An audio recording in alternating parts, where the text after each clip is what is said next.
Tonight we are delighted to have as our speaker, William Baker, a partner at Skidmore, Owings and Merrill. Tonight's talk, the world's largest building, the Burj Khalifa, the tallest building in the world at 828 meters, over 300 meters taller than any other man-made structure.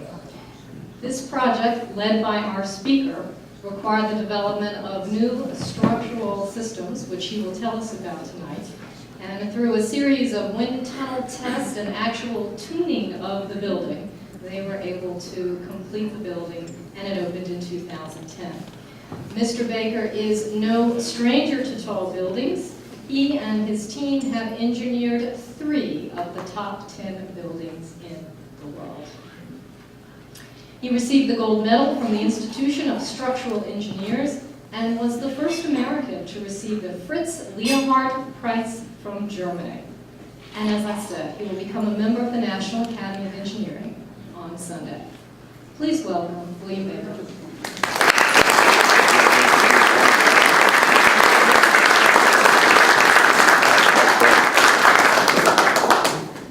Well, I'm very pleased to be here tonight. And I was interested to be invited by a philosophical society because recently I've been spending a lot of time reading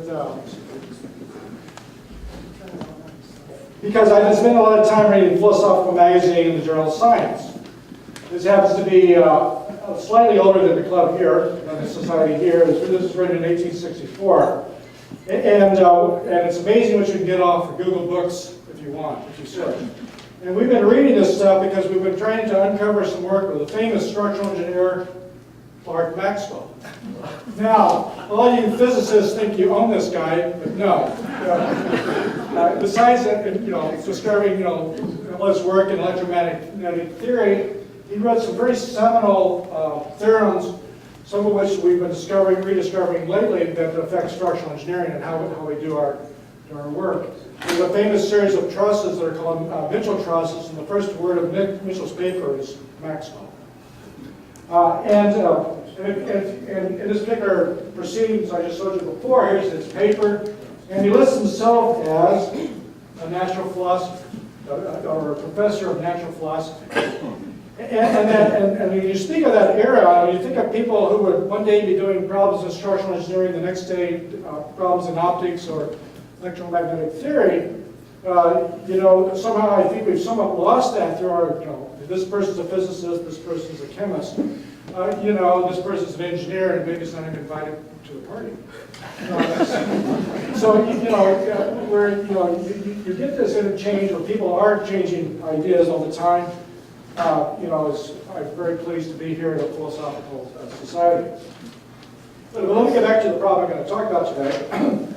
Which is engineering the world's tallest building, the Burj Khalifa.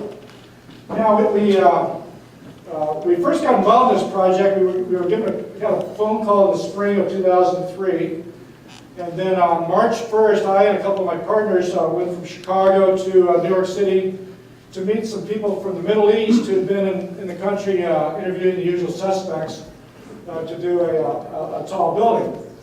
And so, we were.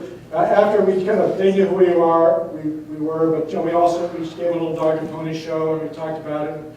And we went over to Brooklyn to have dinner near the Brooklyn Bridge, looking back at the Manhattan skyline, and talked about, well, how shall we? How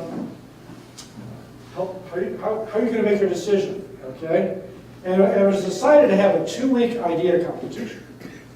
A lot of times what happens is you'll do these elaborate competitions and they become almost a battle of eye candy, okay? But it was instead where we brought to the table a series of ideas that might be successful in achieving what they wanted. And what they had wanted was actually, our brief was to do the world's tallest building. Now certainly, the desire to strive higher is just somehow innate in us. Okay,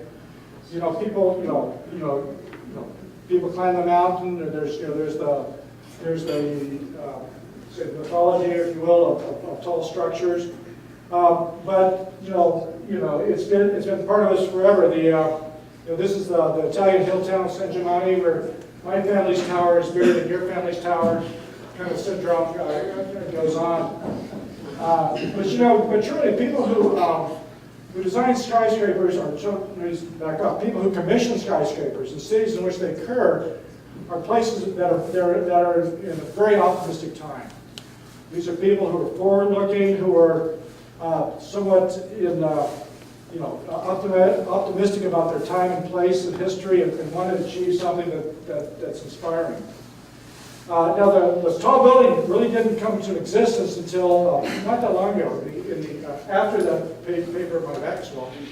And it didn't happen until we had a safe way to get up and down in these buildings. That came from Mr. Otis, who invented the safety brake for elevators. Now, so when you think about it, the history of mankind, we've been around for quite a while in various forms,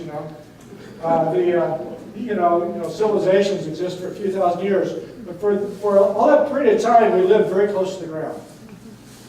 Maybe, I don't know, 7 stories max or something. How many stairs were people willing to take to live? But this breakthrough, then combined with the structural steel frame, led to what's generally considered the world's first skyscraper. It was the Home Insurance Building of 1885 in Chicago. It was a whopping 10 stories and 42 meters tall, and it had both the elevator and the steel frame, and it's considered the beginning. So 1885, here you are, the Home Insurance Building. Then 100 years ago now, today, the MetLife Building, what we currently call the MetLife Building, in New York was the world's tallest building. And we'd grown to around 240 meters, it was around 800 feet tall. And that's where we were 100 years ago, and here's where we are today. We're at 828 meters, which is slightly more than a half mile. Okay, I think 805 meters or so is a half mile, so we're slightly beyond a half mile. And so what I'll talk a little bit about is how we got there. Okay. But first, let me step back and talk about the tall building problem. Okay, from a structural point of view. The tall building, the idea behind it is they're just a giant beam.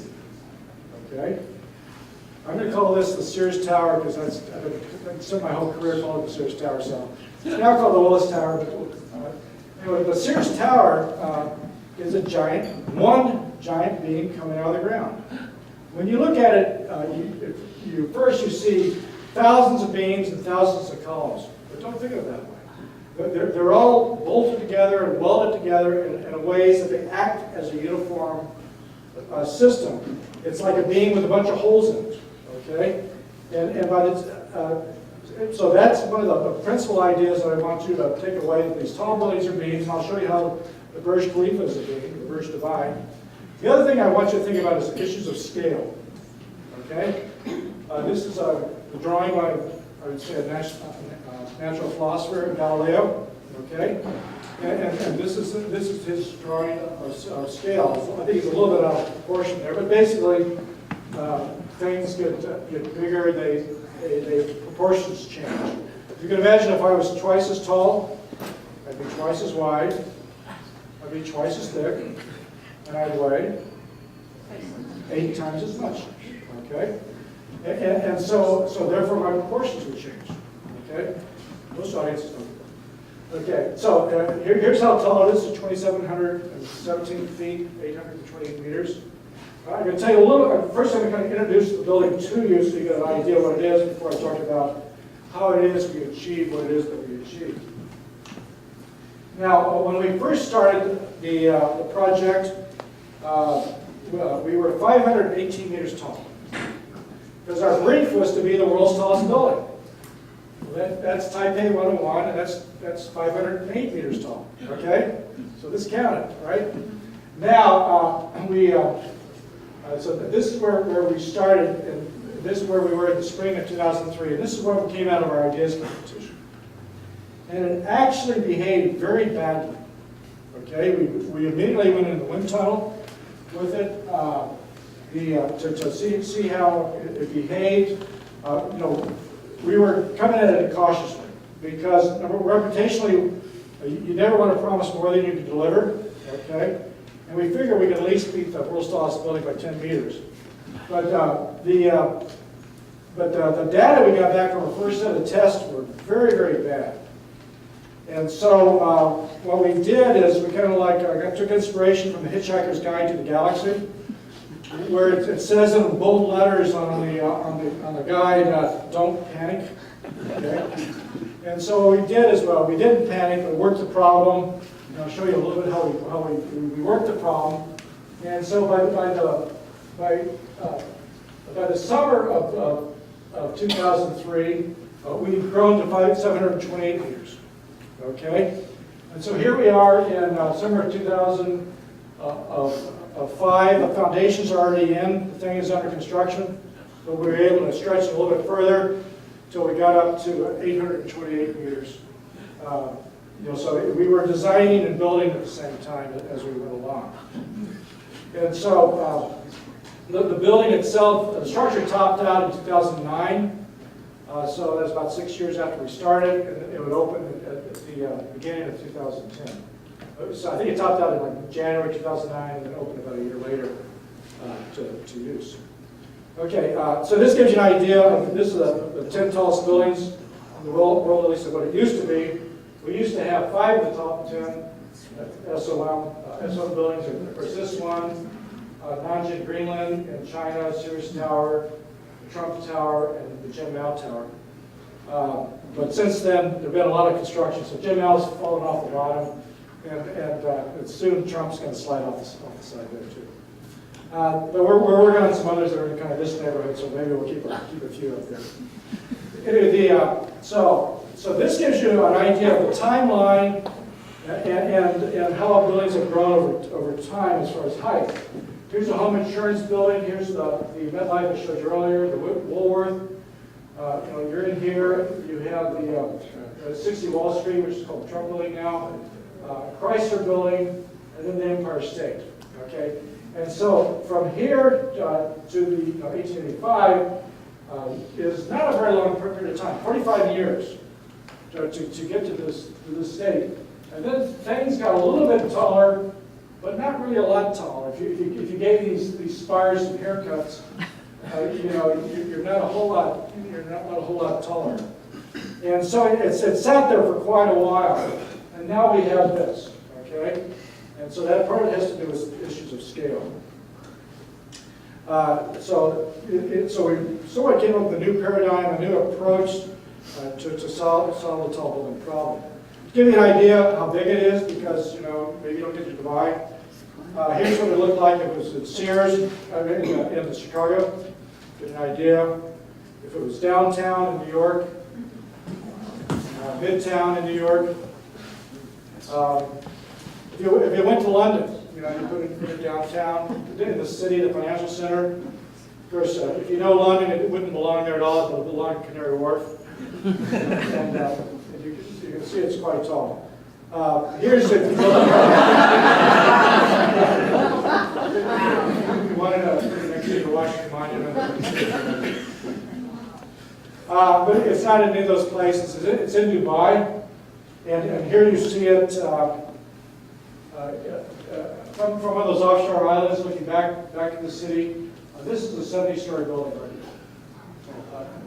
here, next to it. This is actually before it topped out. Actually, there's a construction shot. You can see it. How big is it in area? It's actually not that big. Okay, it's 3 million square feet. Okay, how many square feet are the Pentagon, Mark? 6. So it's half the square footage of the Pentagon. All right, and so it's 280,000 square meters, 3 million square feet in the tower. The Sears Tower has 4.4 million square feet.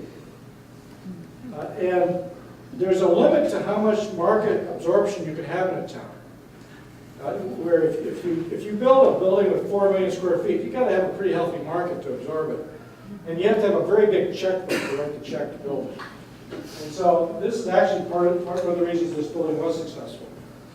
Down at the bottom of the podium, there's parking. There's small office buildings around the base.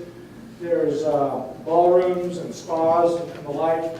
And then there's another 2 million square feet. So the total project is in the order of 5 million square feet, including everything, but the tower itself is basically 3 million square feet. Now I'm going to walk you through the building to give you an idea what it is. You have these lower levels, these multiple lower levels. These are about 500,000 square feet each, or 300,000 square feet. And eventually you get up into the tower. You have the entrances. There's 3 entrances to the building. I'll explain why in a minute. And then you get into the Armani Hotel. Okay, this is the world's first Armani Hotel at the base. And and here your floor plates around, in order around 40,000 square feet. And this goes up to level 16, and they have a couple of floors a little bit higher up for I guess, prestige cruises or something. And this is what the floor plate looks like. Okay, it's a Y shape. It is. We'll go into a little bit of the lateral system in a minute, or why it works. But let me just tell you a little bit about the experience of being in it. Okay, this is 9 meters on center, 30 feet. Okay, if you were to go into the World Trade Center, the one that collapsed, you have a column which is 20 inches wide every 40 inches. It was a fairly opaque tower. It was 50% solid, dense, and the windows were only 20 inches wide. So that if you were back in the back of the room, which could be as far as 60 feet from the window, you really couldn't see out. Okay, and so that was what we call the frame 2. Now, if you go to like the Amico building in Chicago, it's now called the Aon Tower, the insurance company is in.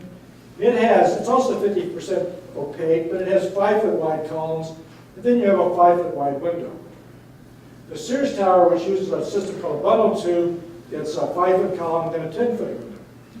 So that it was rather open. Here you have a 30-foot spacing, and your structure is only 2 foot wide. So even though you're under the world's tallest building, you're unencumbered by view. And we have these cross walls between the units. Here's the corridor going down to the various rooms. And it's all on a rigorous module.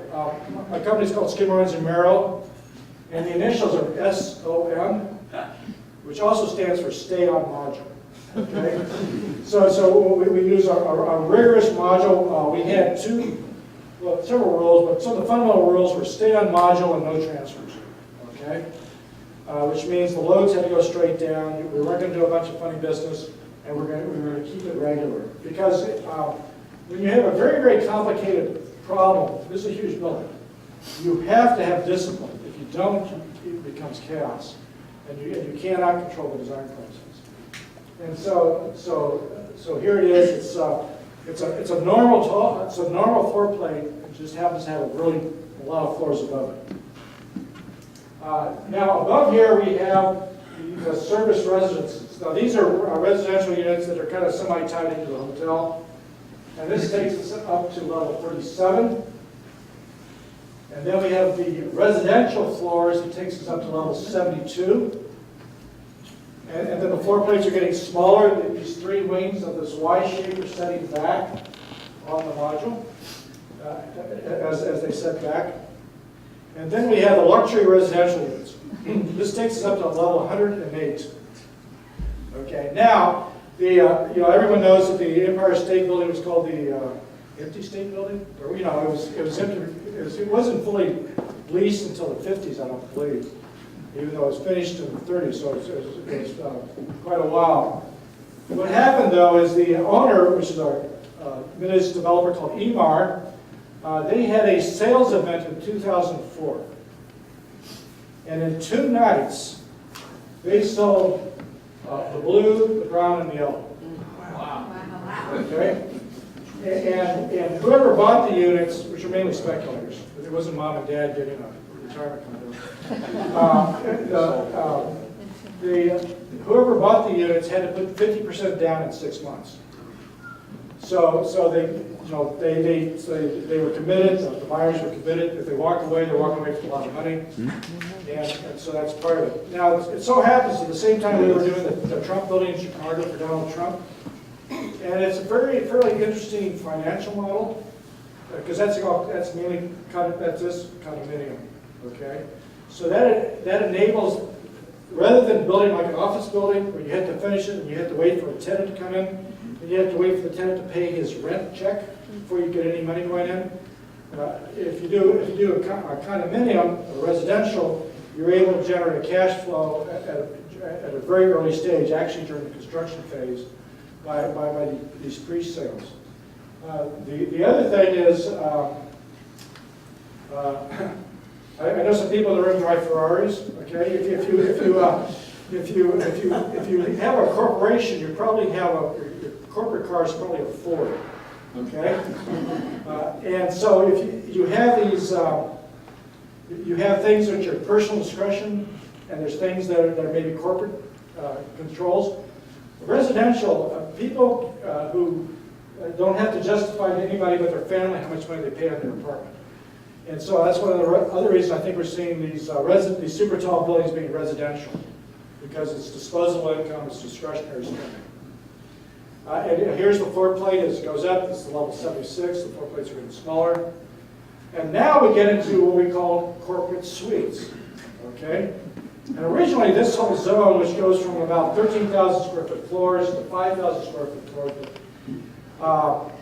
these were supposed to be palaces in the sky. Very high-end, 1 or 2 units per level, residential units. And then our client came to us and said, we want to make them an office space, okay? And that's when we do a lot of office buildings, Sears Tower, for instance.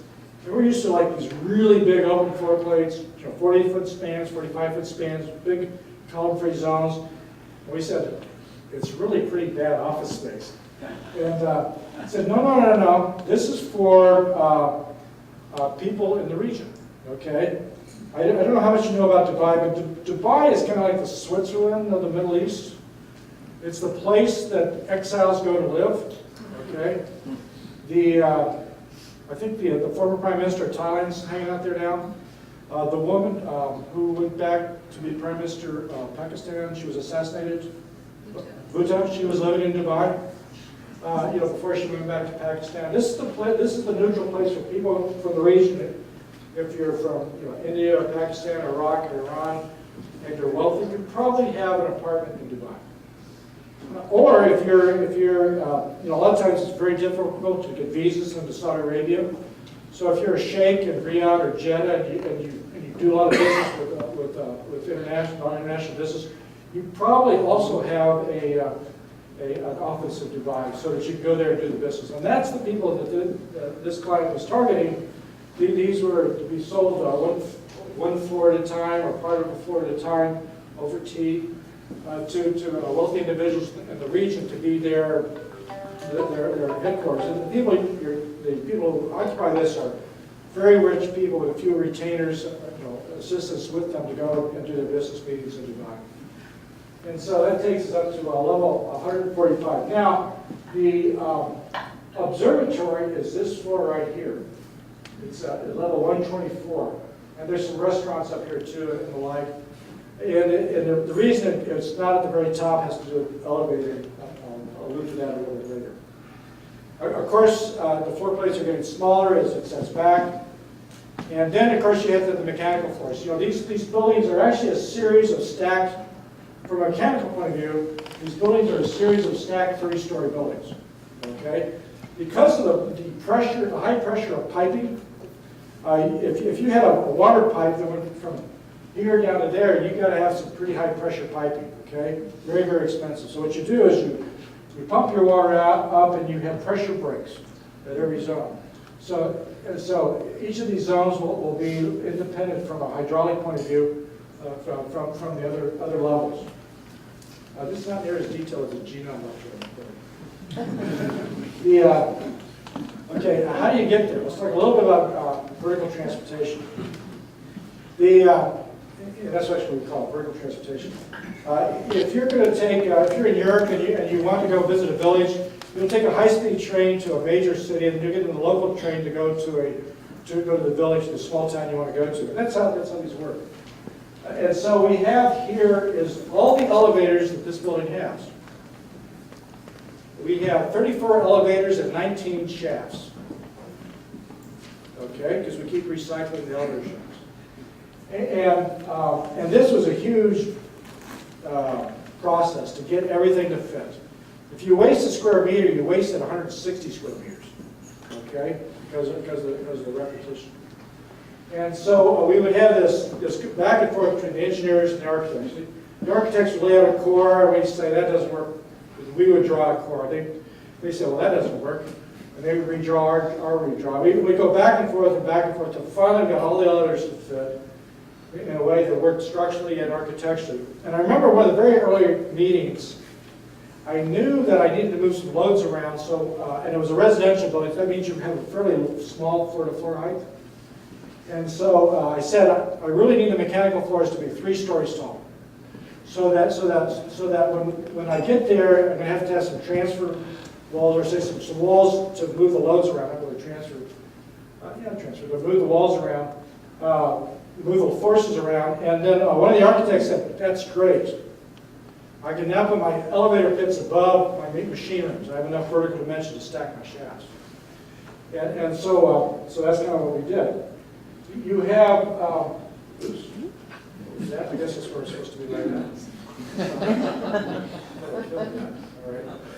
Anyway, sorry about that. Killed my outlook. Anyway, so what we have here is we have, these are shuttle elevators that go to one zone. These are another set of shuttle elevators. These are what we call the freight elevators, or the service lifts, the kind of British term. So here are some hotel service lifts. Here are some building service lifts. Here are the observation decks and the double-decker elevators.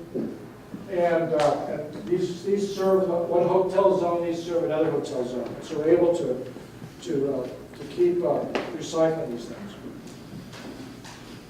Okay, go back. All right. So let me walk you through this. Now, at the very bottom of the building, you actually feed from the bottom up, just like a conventional building. You get in an elevator and you go to your floor, up to level 39.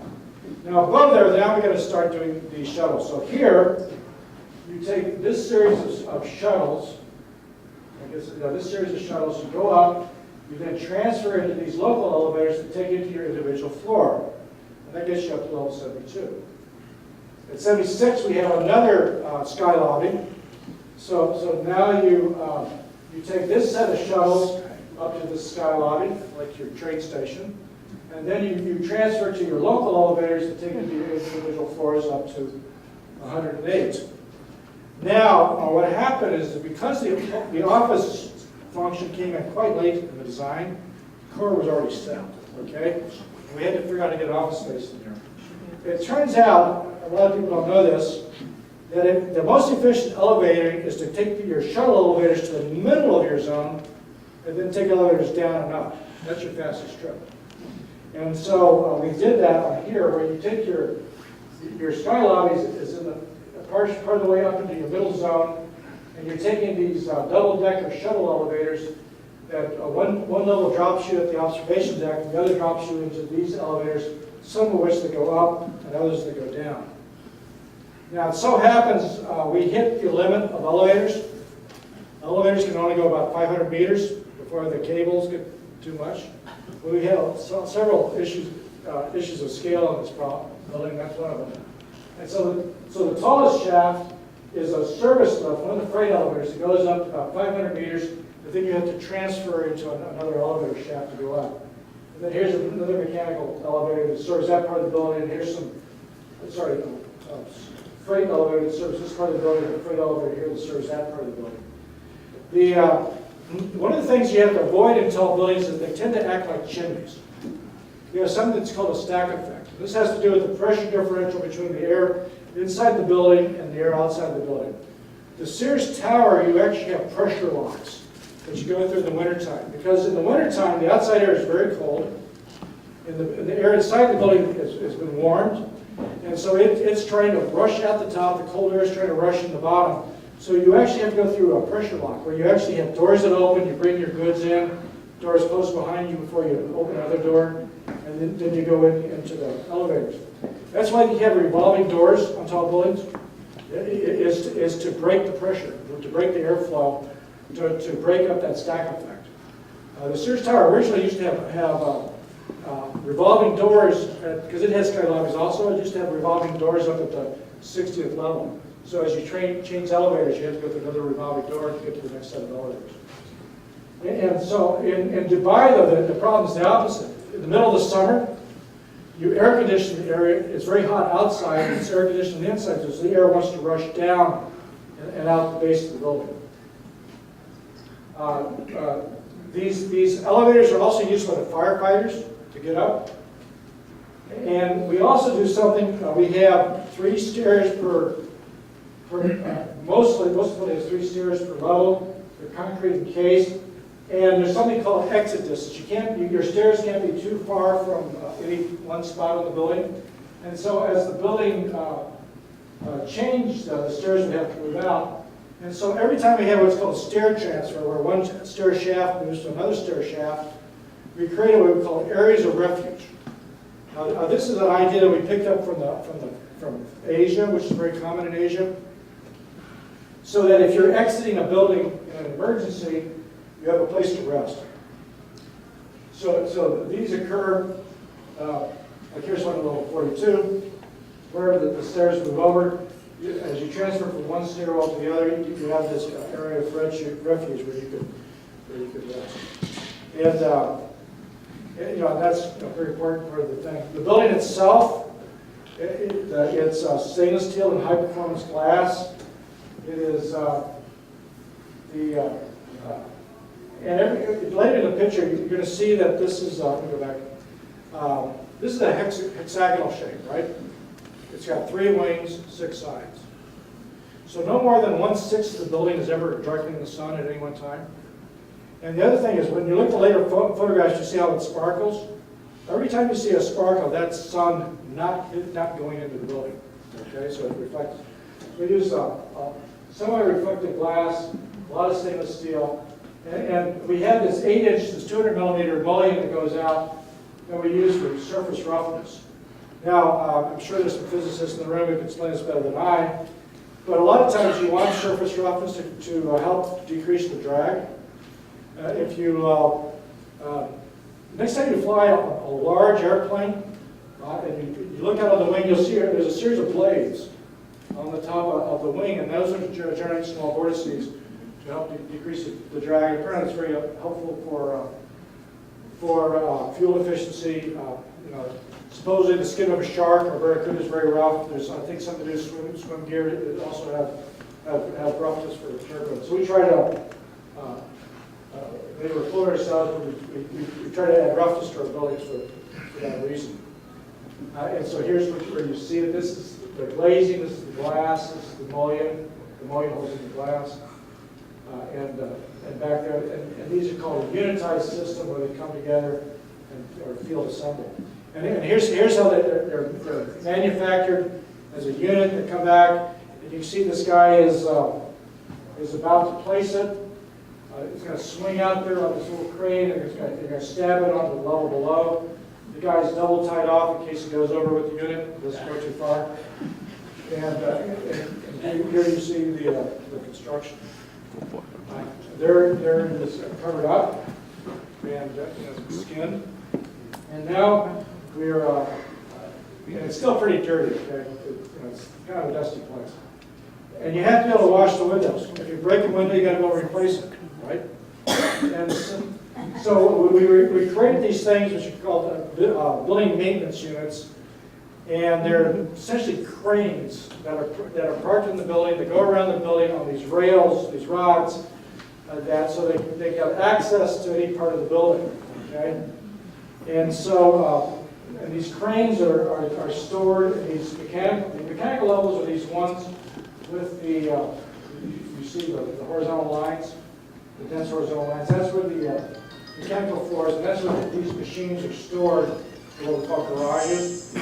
So having said that, whenever I go there, they're washing the windows with bosun's chairs. They got guys swinging off the side of the building on a rope washing the windows.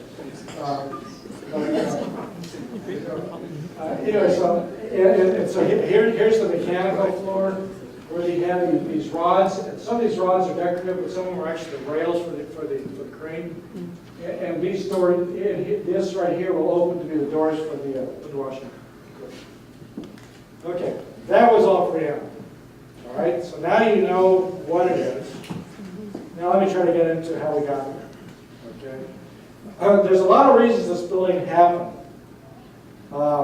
Luck, a client who cared, who wanted it, an overheated economy in a city with a superheated economy.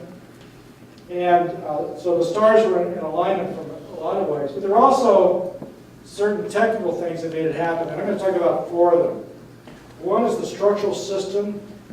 The next one is wind engineering. I'll talk a little bit about the integration system and then a bit more about construction technology. Okay. Now, the building is mainly reinforced concrete. Now, if you were to stop the construction of tall buildings in the mid-'80s, you would say, number 1, it's going to be in North America. Number 2, it's probably an office building, and most definitely it's made of steel. Okay? Here you have something that's none of those. It's a residential building, concrete in the Middle East. And then at the very top, it transitions to steel. Now, I happen to be on the committee that writes the steel design code for the United States. And so, I'm a little embarrassed when I show up there. So I tell them it's actually the world's tallest steel building with a really big foundation. But one reason it's concrete is like why most of the buildings in D.C. are concrete, because you can have low floor-to-floor construction. You have a height restriction here, so I guess we won't be able to build it here. But it's mainly residential, and generally in residential, your ceiling is a piece of concrete, which is the same concrete that the person above you is standing on. You can put some, we allow for some finishes, but generally that's the situation. And because you're in a residential space, you have different mechanical systems. You don't have to have big ducts in the ceiling and the like that you would have in a large office building. And here's what it's built up: wall slabs and a few columns. And I remember one time I was giving a lecture in Korea, and I was criticized for not doing something exotic. I was really proud I hadn't done anything exotic. Okay? I was trying to take available technology and use it in a way that I'd actually get a building built, rather than a theoretical exercise. And so slabs, walls, and columns. If I had to do it again, I'd try to get rid of the columns. Get it down from three elements to 2. And here's what it is. Okay? Call it a buttress core. And I told you how the Sears Tower is a giant beam. This is truly a giant beam. First of all, we'll start with the core. The core is the thing that encloses all the elements. It's this concrete hexagonal shape. Okay? And as you may know, a circular shape is torsionally very, very stiff. And it has to do with symmetry. Symmetry is an absolutely wonderful thing. If you have something that's under torsion, which is an anti-symmetrical load, and a line of symmetry of an anti-symmetrical load, you'll have no symmetrical deformations. Okay? What does that mean? If you twist it, this is essentially a circle has infinite symmetry, a square has four-sided symmetry. This one has it's symmetrical about this line, and this line times 3, so it has 6 lines of symmetry. And every time you have a line of symmetry, as you twist it, this point will not move up or down. Okay? You will have warping, which is, well, say it's twisted in this direction. This will compress between here, and this one will try to compress, and this one will try to elongate, but it will go to 0 here and 0 there, because those are lines of symmetry. And under anti-symmetrical load, it won't do. I often use this in my buildings. I have several buildings where there's a totally invisible but infinitely rigid support at lines of symmetry. And using this mathematical principle, which I learned in my theory of elasticity class, where you can take any, if you have a symmetrical structure, you can take any load, you can divide it into a symmetrical and an anti-symmetrical component, and then you can then solve those problems separately. And you end up with solutions which are much more interesting than otherwise. Now, so this axle is very important to keep it from twisting. Now, there's been research saying that the buildings that have the most complaints of motion and the like, there's a high correlation between having that and a very soft torsional system. And there's also been a lot of anecdotal information that buildings that twist generally behave badly. For a while there, we thought it was because if a building's twisting, when you look out the window, the horizon's moving. But we've since done some simulation that proves that this assumption is not quite right. But there's actually in St. John's, Newfoundland, there's a marine, there's a university there that does training for ships captains. And they have this large simulator. You know, you're familiar with the Boeing simulator, the simulators for flight simulators? They have this large simulator to simulate ships in storms. And so our wind consultant took it over and they mocked it up to be a building to show how the buildings would move in storms. And so they twisted a building to a normal criterion. And so this, what we thought was the reason is not the reason. That said, we still want to have very stiff torsional buildings, just as good practice. But this thing is much too slender to go such great heights.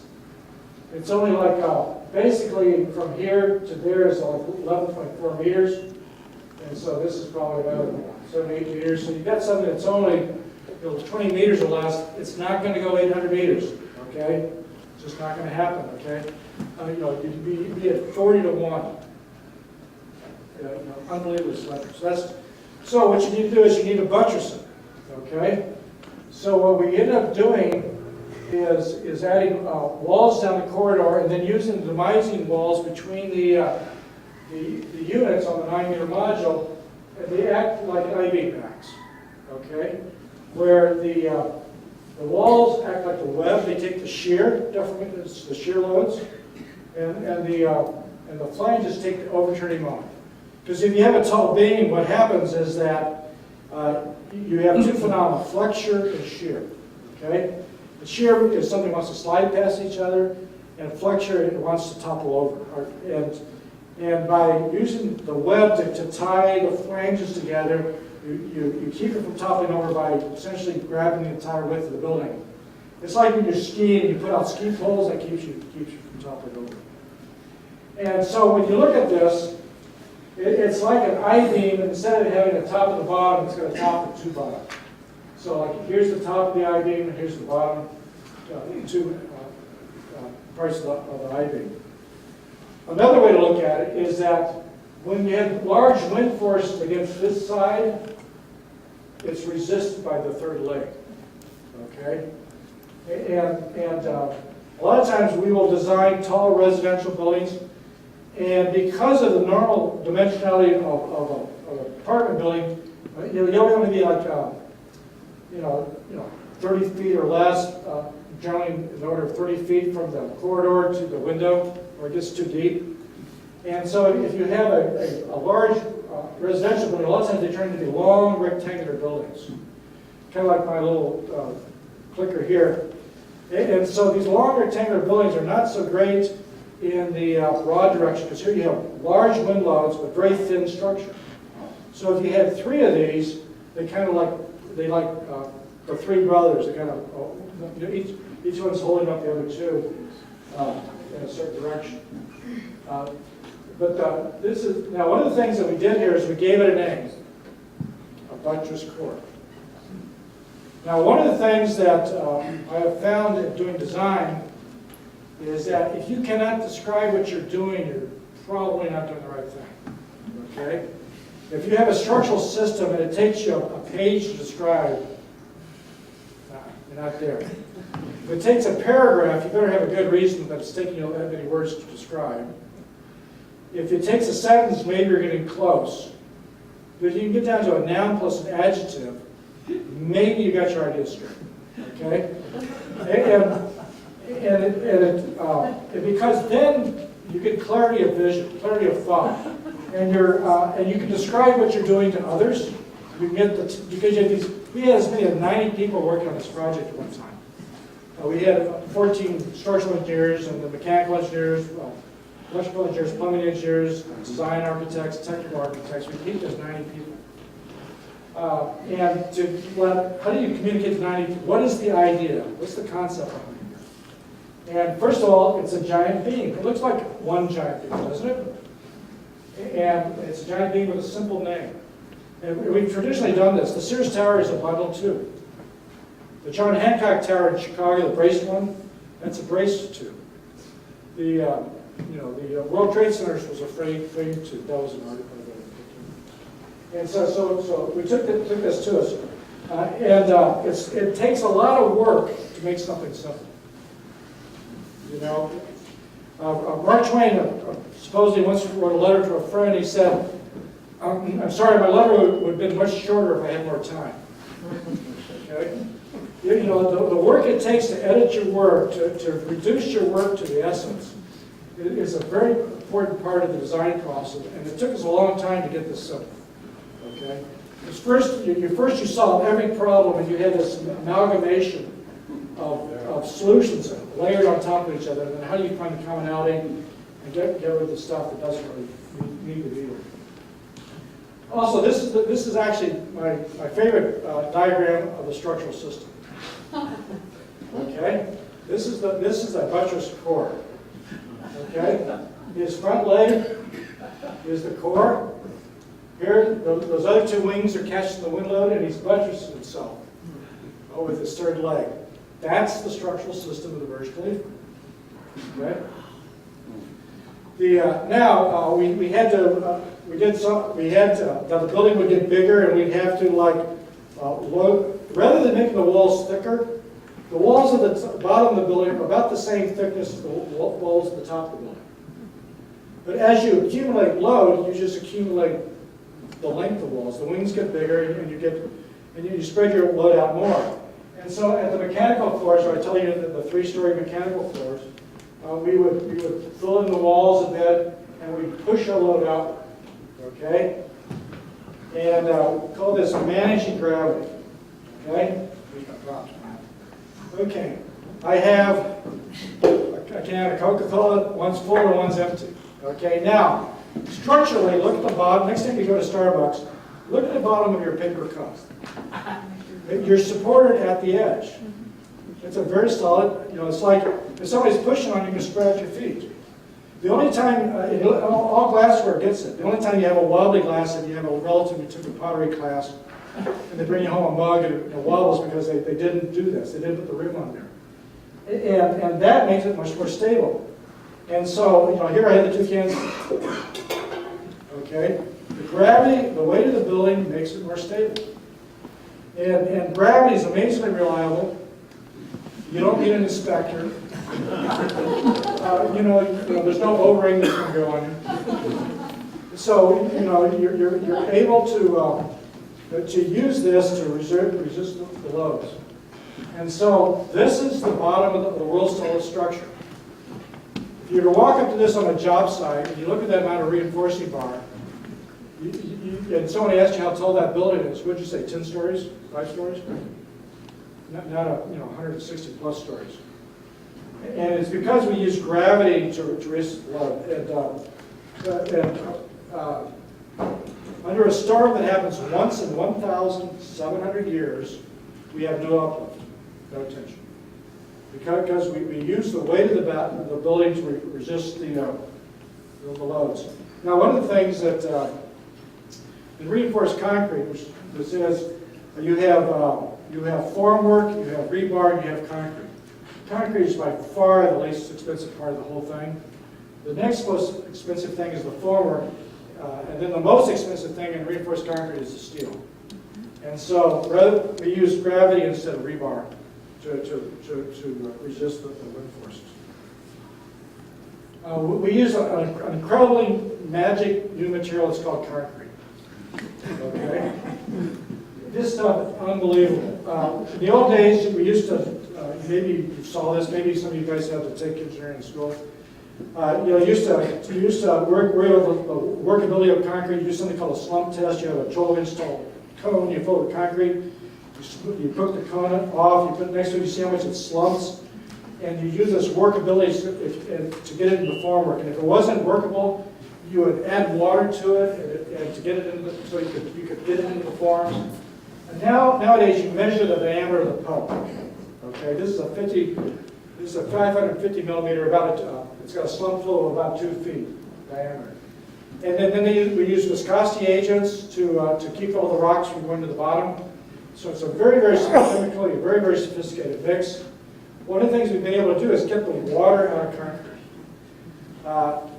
Now you need enough water there to make the chemical reaction happen. But any excess water beyond the chemical reaction creates porosity. And porosity weakens the concrete. So we actually have concrete which is actually very dense. It's much more dense than normal concrete. It's very stiff and it's very strong. And so this is like a custom designed product, where you design it for the use. And it's really changing technology. And it's almost unfair to call it concrete because it has versus the stuff on the sidewalk you're going to walk out on as you leave here, there's very little in common, other than their support and cement. Now at the very top, we went to steel construction. The very top pipe is a 1.2 meter diameter pipe. We actually put some strakes on it for vortex shedding. And then it goes down in a structure until the center of the pipe, a triangular structure that eventually hit the hexagonal walls. At the very bottom, here's the piles. Now the piles are, they kind of stiffen the ground that it sits on. And you might notice that the center of the weight is here, but the piles are all out here, because I'm pushing the load at it. Okay? And that's where the uplift is. And the only, one of the senior engineers I worked with, who was actually one of my mentors, one of my major mentors, it was driving him nuts that there was no piles in the middle, so this is the Stan Krista pile. Put it there in the middle just to get him off my back. But this concrete raft, or we call it a mat in the United States, is 12 foot thick, 3.7 meters. And we have 194 piles, which are a meter and a half diameter, that go about 45 meters from the ground, so about, what is that, 150 feet of ground. And we're sitting on a material which is called calcisiltite. Okay, it's a sedimentary rock. You're all familiar with sandstone, right? That's generally it's deposited underwater and it's cements. This is calcisiltite. Calcium, right? So it's old seashells. Silt is dust-sized particle. Like when we talk about particles, we talk about boulders, gravel, sand, silt. And then below that is clay. Because when a particle gets small, then the electromagnetic forces take over, it becomes clay. So silt is the smallest particle before you get to clay. And so this is essentially seashell dust that's naturally cemented to itself. And it's a pretty decent material.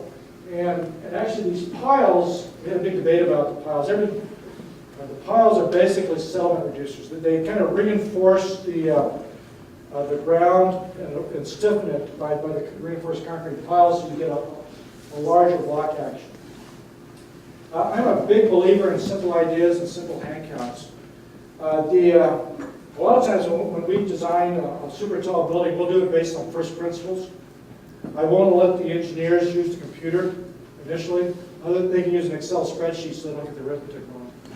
But they have to design it from first principles, using energy methods, Castellano's theorem, conjugate beam, and virtual work techniques, and use that so that they're in control of the design rather than the computer being in control.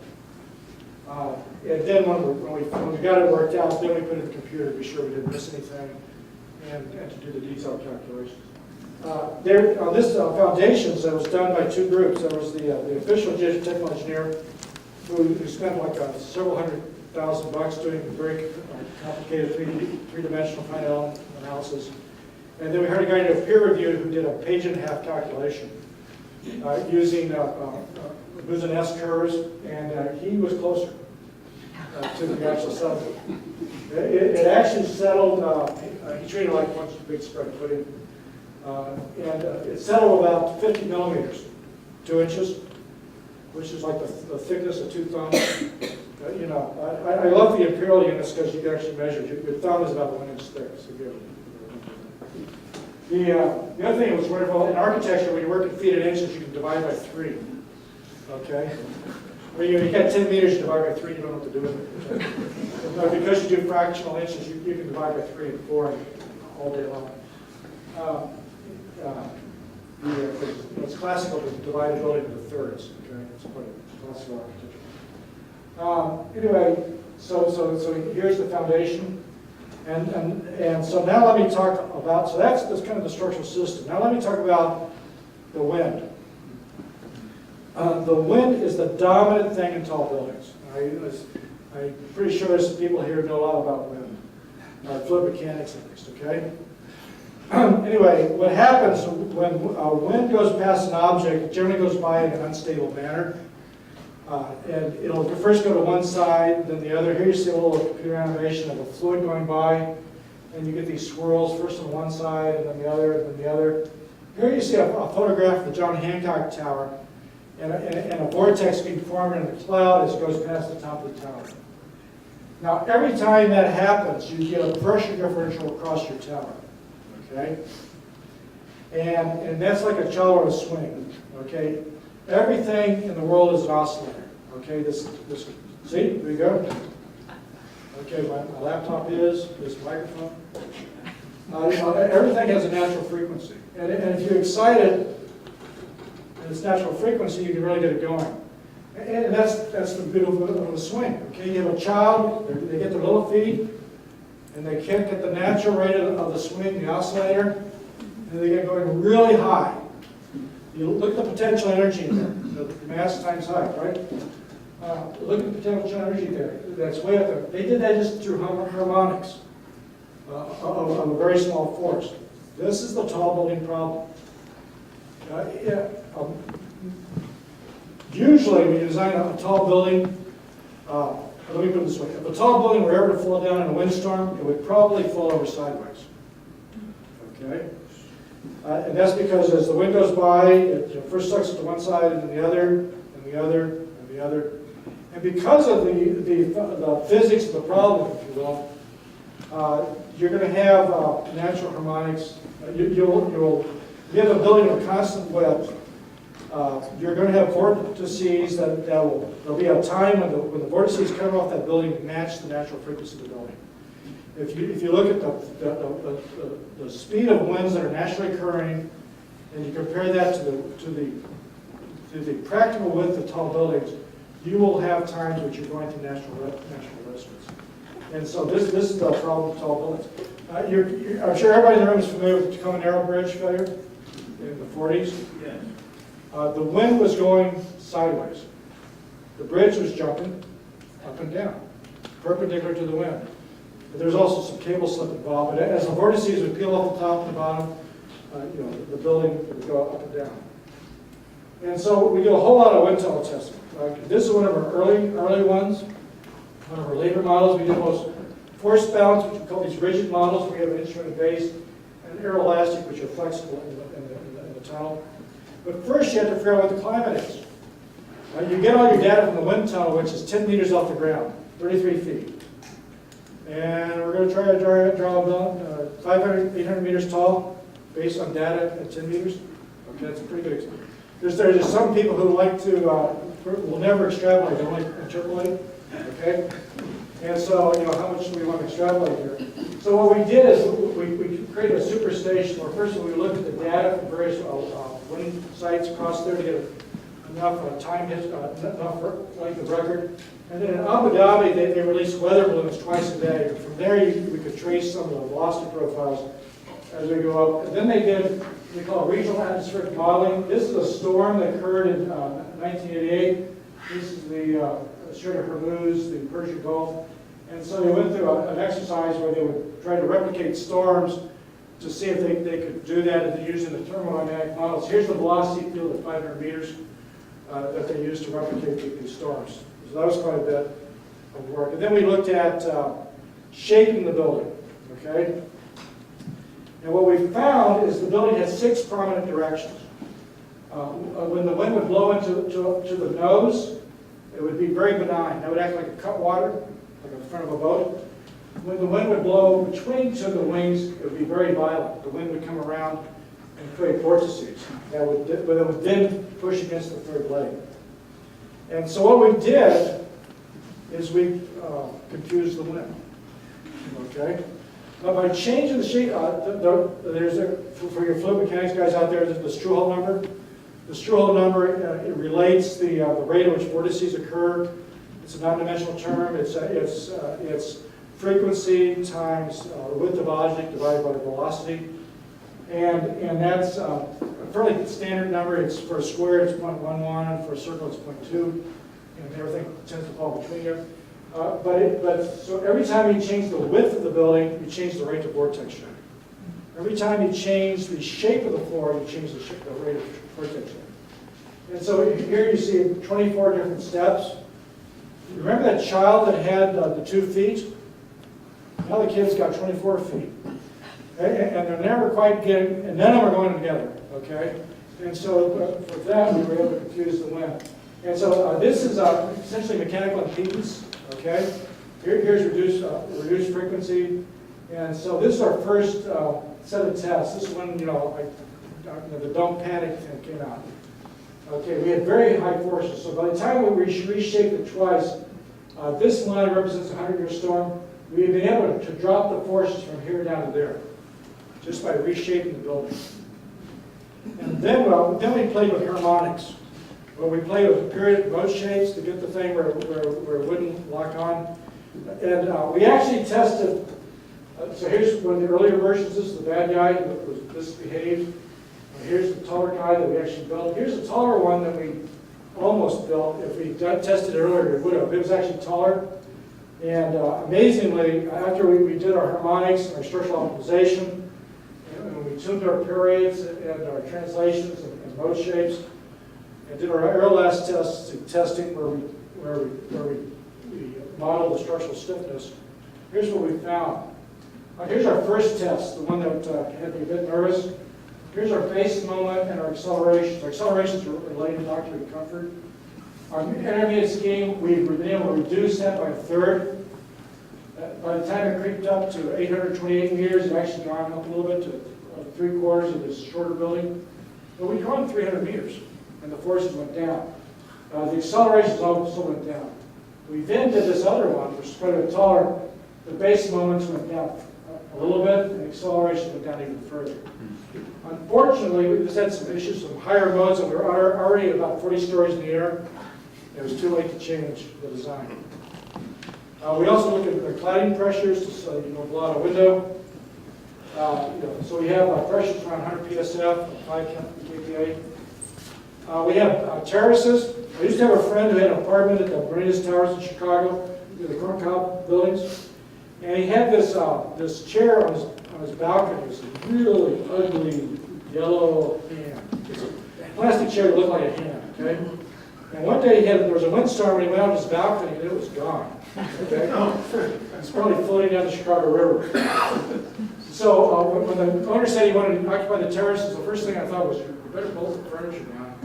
So what we ended up doing is we did a series of wind tunnel testing of just the terraces. And like a sports car will have, the old sports car just had the windshield in front and you get hammered by the wind. The modern ones have a little piece of glass behind you, like a baffle, so the wind doesn't curl over you. And so we did things where we had like a double parapet here with another slot of baffles, so that the wind wouldn't come back down on you. There's still some days you shouldn't open your door to them. We had a series of treatments to deal with downdraft. Here's one of the things that we're talking about fluid mechanics. We discovered, when you go to the wind tunnel, you can model the geometry, the structure, but you cannot change the fluid. You still have air. It's at least in a boundary layer wind tunnel. Maybe an aerodynamic wind tunnel, you can pressurize it, but not in a boundary layer. And so what happened, which is not supposed to happen, the faster we ran the wind speed in the tunnel, the less the forces got went, so they kind of stabilized a little bit, but this kind of drifted down a little bit. So we got nervous about we had a Reynolds number effect, which had to do with turbulence, because this issue of scale should not matter if you have highly tilted flow. So we did a special test. This is only a small portion of the building, but it's a fairly big model.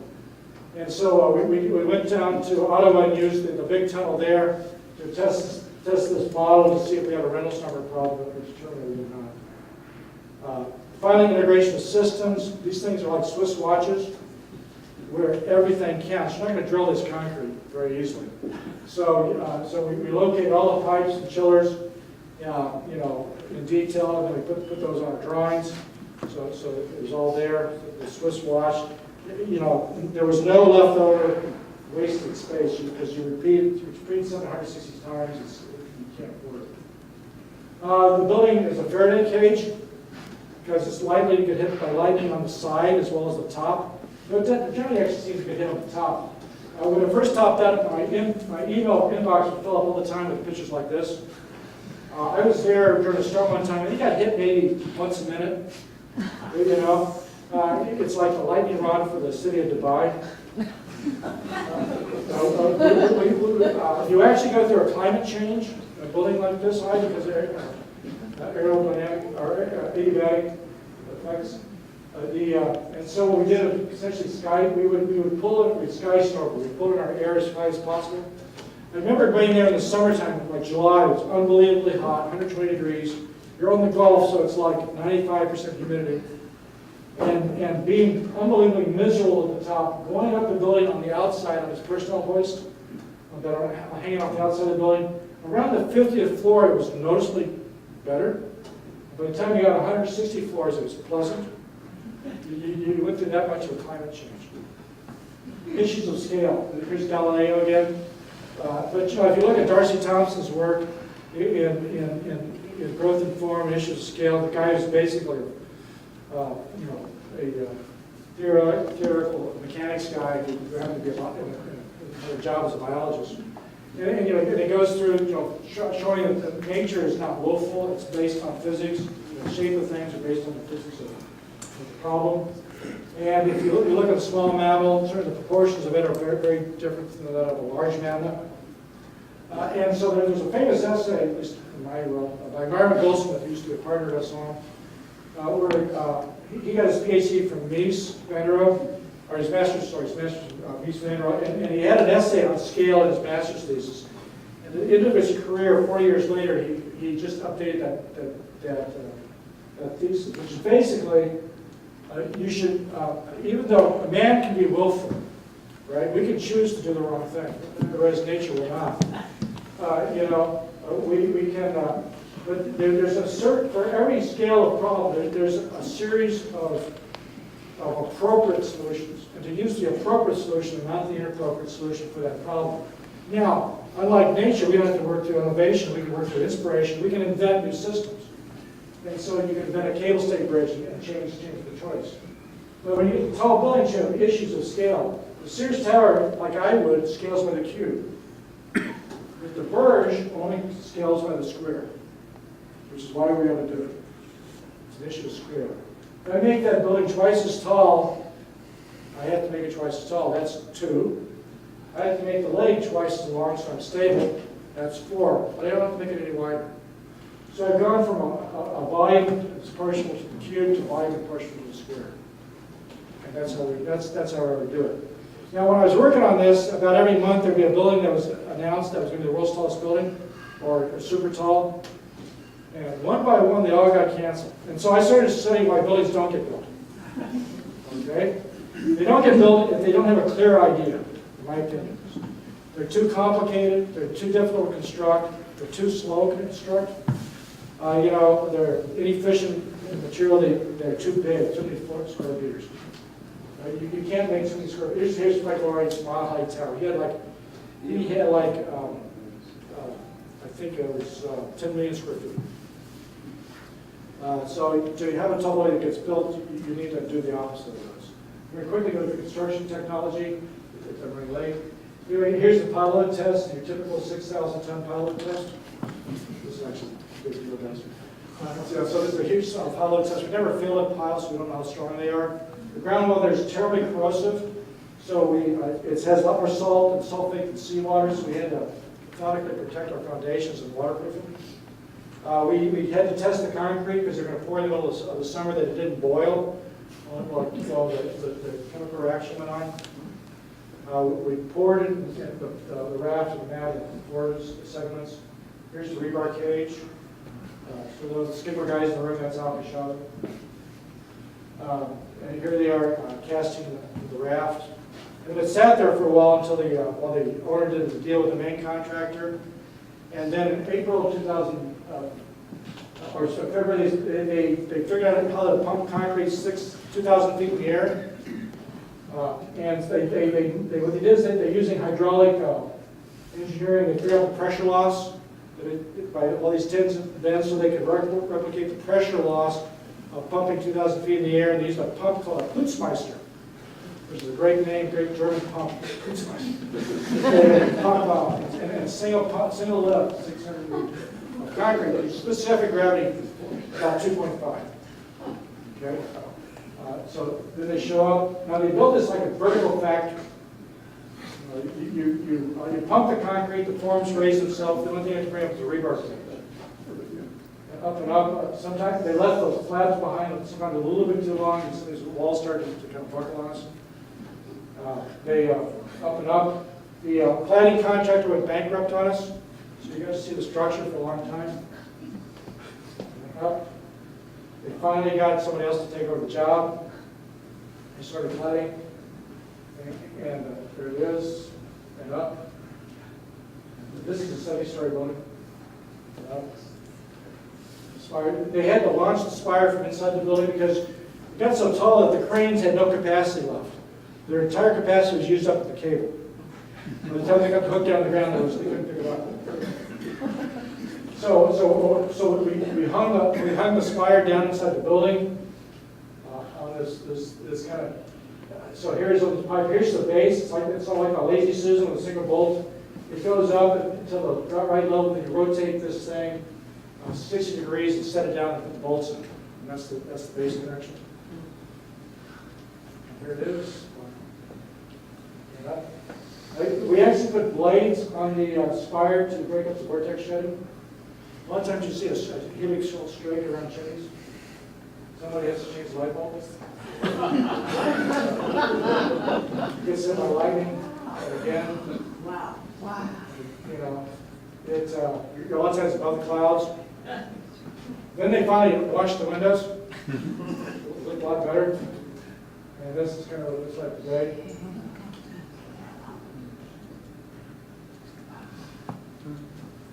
It catches the sun in amazing ways because of the stainless steel glass. They had the grand opening like January last year. Wow. And I was sitting there very smug because I knew how tall it was. Almost no one knew how tall it was. I didn't know they changed the name. So I was sitting there and they made this announcement. It's all in Arabic. I was sitting next to a guy who speaks Arabic. I said, "What happened?" They named it after Sheikh Khalifa. The guy from Abu Dhabi? Yeah, the guy from Abu Dhabi. So they named it after Sheikh because he's the president of the United Arab Emirates. And then they had this this fireworks show, and I'm sitting there, there's a structural engineer saying, this is not a good idea. Actually, a few months before, there was a building that burned up in Beijing during fireworks display. It was the banner hotel. And some more fires, and then all those smokes looked like a Hugh Ferris rendering. More fireworks. And then this made the day after. Glad the building was still there. And relaxed. And with that, I ran a little late. I want to point out that we don't really build buildings, contractors do. This is the man, KJ Kip from Samsung Construction, who led the field group. This construction was almost completely non-eventful. Every problem was solved before we got there. There's some changes made, but it wasn't on the fly. And these are the players. Most important is the client. Then the Turner from New York was their advisor. We were the designers, but we're not licensed to devise. The engineer, architect, director is a British firm. Untitled Testing, other contractors. And thank you. I'll take your questions.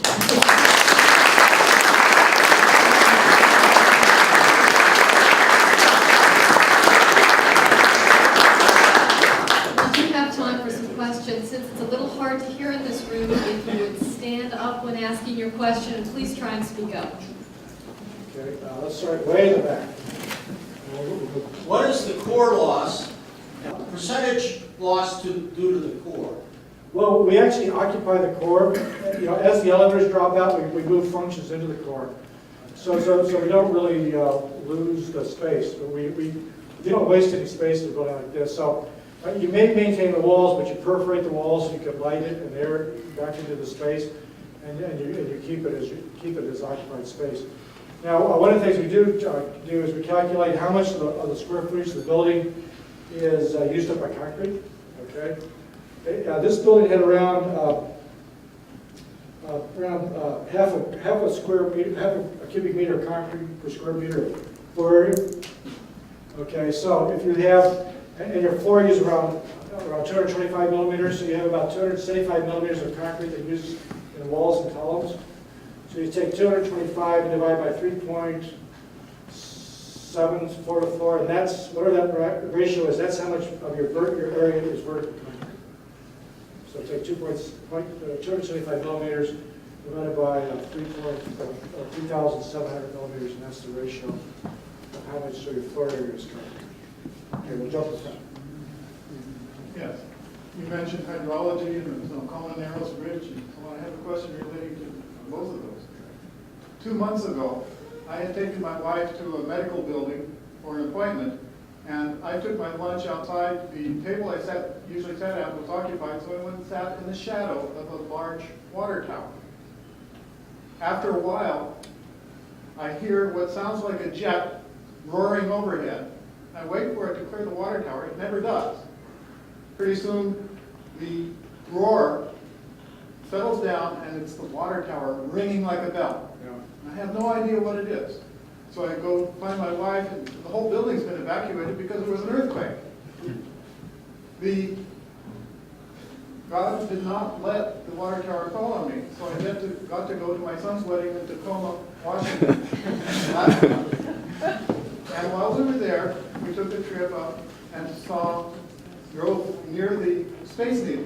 My sister told me that a mutual friend of ours had been in the Space Needle during an earthquake and hadn't realized that the designer of the Space Needle was in there at the same time. And he was absolutely ecstatic that the structure stood. Tell me when you were most ecstatic about your triumph of this building, or any of the buildings. Well, it was kind of nice to be up in the building during a windstorm and not feel it move. You know, I was up there, I was up around 160. And I couldn't feel it moving. It was a pretty blustery day. So that was a good thing. You know, I went there often during the construction, so I could see it going up. A lot of times when you design something, you don't see it often. You know, and you go there and you haven't been there for a few months, and you go, "Oh, I got that wrong." Okay, you know, I should walk there once. That's a mistake. But we were close enough that we saw it often enough that there weren't any surprises, and also the contractor was very good. Now, talking about earthquakes, tall buildings will feel a very distant earthquake. It may not control it, but it will feel it. Because when you have an earthquake, you have high frequency vibrations, and that usually what destroys the low buildings. But those high frequency vibrations do not travel long distances, but the long waves will go quite far without a whole lot of attenuation. And they may not be significant if you're really far away, but you will feel it. Now, the biggest motion they felt in this was actually an earthquake in Iran. It wasn't a big motion, but it was bigger than any of the wind things they felt so far. Yes? Is there a natural limit beyond, a height limit beyond which you could not build a building? Probably. We don't know what it is. The thing about, if you had a building that did not spread out, there is a limit. Because at a certain point, in fact, a lot of times we talk about if you have a piece of steel, how long is it going to go before it breaks?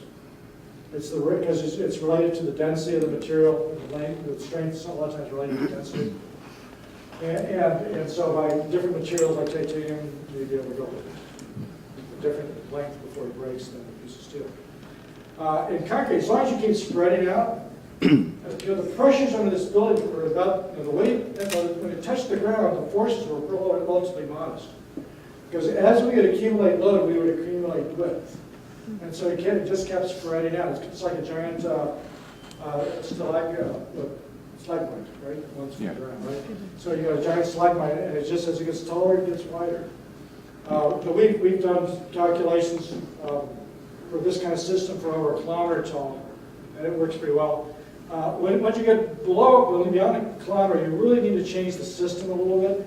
Okay, in fact, I would go with a different system after about 1.2 kilometers. If you're doing a mile height tower, I'd probably use another system. But you just keep enlarging the base so you reduce the stresses to normal levels. Yes, ma'am. You're about half a mile up. Has there been any issues or consideration of a change in oxygen tension in the higher floors? We actually do get well. We're actually working on a bank headquarters in Mexico City, you know, where it's very thin air in Mexico City. And at the top of an office building, in the boardroom, or the top of a bank in Mexico City has very thin air. So we're actually injecting oxygen because the bankers are going to come from some city on the coast, right? They're going to be there for a board meeting, and they're going to go. So we're actually, our mechanical engineers identify this as a problem and recommended injecting oxygen into the boardroom. Yes. I came to your lecture in part because of the tallest building. And on your first slide, you showed a mountain, and I climbed that mountain because it was the tallest mountain. But the guys I climbed it with, who did it professionally, said, that's really boring what you're doing. So my question to you is, if your client didn't say, I need the tallest building, and recognizing you're very practical and you convey that in your talk, but if you had $1.5 billion or plus budget, and you really had the rein from a client to do something imaginative, not really the tallest building, can you give us a couple concepts that might be really exciting that you'd like to see manifest in the building? Well, my ancestors were Scottish, okay? So I hate to spend money.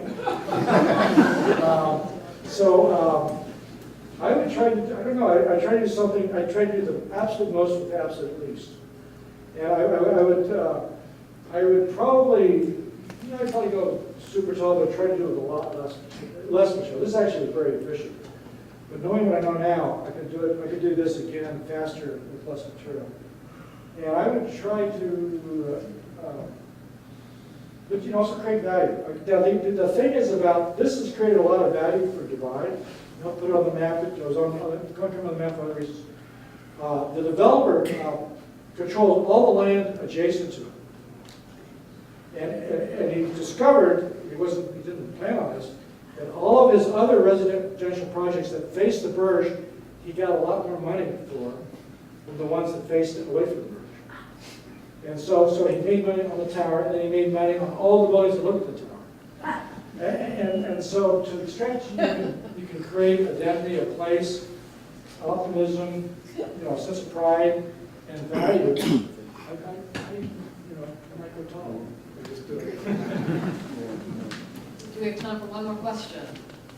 How long would it take to go by elevator from the bottom to the top? It's about 2 minutes. Only 2 minutes? Yeah, because you take the express elevator, and it's all really sophisticated system. So yeah. And what's the speed of that elevator? I mean, Pretty fast. I can't remember the speed. when you say you change elevators every, No, you only change once. So you take your shuttle elevator to your sky lobby, and you walk over your elevator. So you take 2 elevators. so it takes 2 minutes to go per quarter room. Well, you don't go to the pinnacle. You stop at you stop at say at level 100 or 120. Well, you have to worry about that stopping then, because Well, I mean, somebody's one of the limits. At first, I thought the limit was going to be here. How high can you go? But you'll ski down a slope that's 5,000 feet, right? And you ski down slow enough, you don't notice your ears popping. But but you also flown. Sometimes you fly when you have a head cold. Yeah. If you have a head cold, you might have to stay at a friend's apartment. Okay, you may not be able to go home if you have a really bad head cold.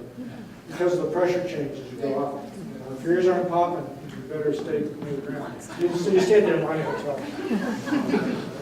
I saw one hand right back there. Hi, Bill. Very nice talk.